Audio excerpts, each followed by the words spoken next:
Hello and welcome to part 7 of making SM32 wagons from Hornby O-Gauge wagons. We're on to part 7, the final part on the guards van. Here it is as we left off last time. You can see we've got the lovely grey primer coat, which is going to be the final coat for this, but that's not the end of the painting.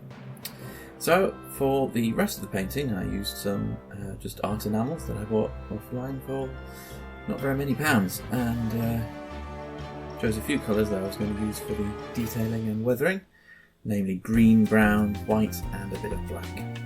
Now I've put out way more than I need here, and I will unfortunately have to get rid of it at the end, but never mind. Anyway, we're going to start off by painting most of the lower part of this wagon in black. Now you might ask, why don't I mask it off and spray it black using black spray paint of some sort.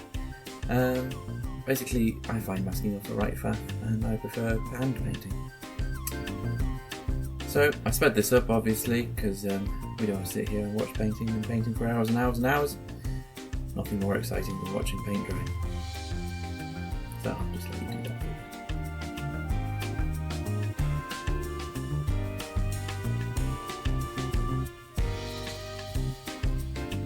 Okay, well we finished the black now. As you can see it looks pretty smart, looking more like a proper wagon. Okay, next we're going to paint the roof of the wagon just with a bit of white paint watered down. These are water-based paints, and this is just to lighten the roof of the wagon, just add a bit of variation in the colour so it's not all the same grey.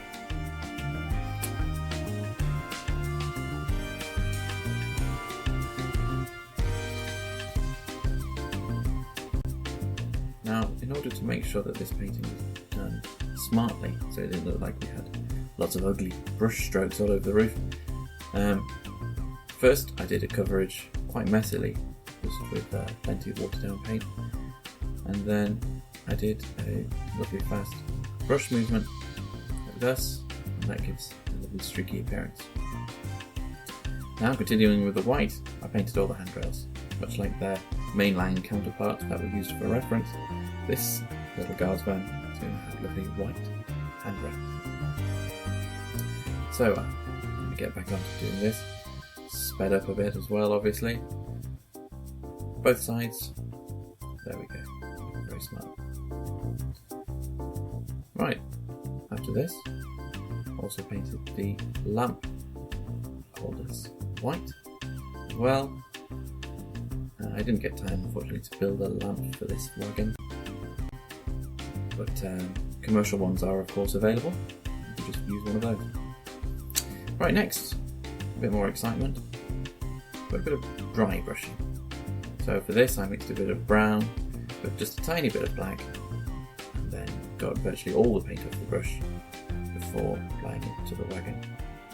See, on this side I allowed it to become a bit too thick in certain places, so using a bit of water, just water down the paint on the wagon itself, wiped it off with a cloth. So I continue this over the entire wagon. That lovely textured bit on the back of the wagon was highlighted with a bit more brown than the rest. Now the bottom of the wagon was also highlighted with some lighter tones of brown, using some white as well.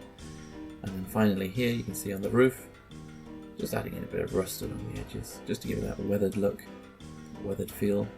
I wasn't happy with how white the roof was, and I needed some more streaks of white to make it look like it'd been out in the weather for a while. And so I added some really watered down white for this, and just wiping it off with a cloth where I didn't want it. And that pretty much concludes the painting of this wagon. So all that was left to do was to try it out on some proper track, just this little bit in the workshop. Yes, as I ended this I noticed there were 2 scratches in the roof, so instead of just leaving them there and it looking messy, I decided to weather them as well. Perhaps there was some damage from a tree that was too low or something. And there we go. Done.